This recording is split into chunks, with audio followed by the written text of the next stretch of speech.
Ibra Kabadi abamunonya ne komanda mudogo bali batwakinga Alien Skin bamutwakinza ali mu Kenya ereso wayo nabagenda mukwata bamuze mu Uganda. Deno wa Brown ali mu Rwanda je yagenda ekyo kyotala babu babu ali Rwanda network ziraga Rwanda Isima Mujagula ali munda bamukutte so omwana iro funo bwenkanya gwe batta bamusanzeewa Mujagula ne gundi bari batwakinga tebagambye bamusanzeewo babatwakinga government tebagita mere ali mu gundi eri mu gundi zino zibateekamu abasiba abantu tali ku police semwai yes bamukutte then alien network ziraga ali mu Kenya ali Kenya Ibra Kabadi gwe banonya ne kamanda mudogo bo bakyali mu Uganda era nabo bagenda bakwata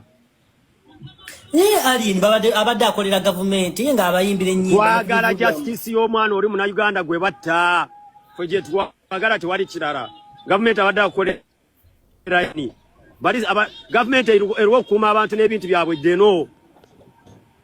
Ibra oyo gundo omwana asimanyi yani Isima Mujagula bamukutte esawa nga bili emabega yes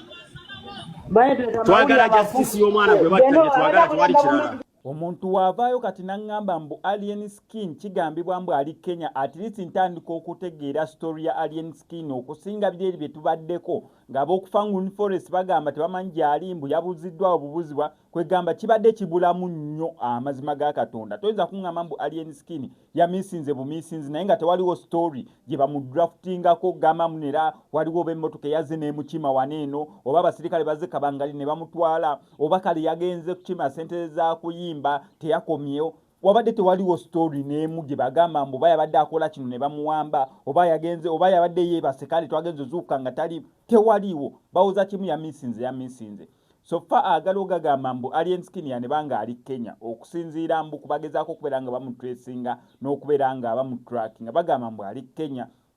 ate isika ekyo nsobola okubeera nga nkigula nsobola okubeera nga nki acceptinga since ne police yavuddeyo okubeera nga ekakasa nti yo nga yo temulina bingi ebiri mu kubeera nga byogerwa bingi ebikyabeera nga bivaayo naddala ku nsonga ya Alien Skin maama we yali mu kubeera nga alaajana ayagala mwana we mama wa Alien Skin ye ayalibadde mu kubeera nga abanja mwana we yenna amulina ayongere okubeera nga amutaka kamanda mudogo ye agamba polisi yemulina weva match nti polisi yavuddeyo negamba nti si yemulina sofa biriwo ebiti nanti nze bwedda sinavaayo segera abameni ekiriwo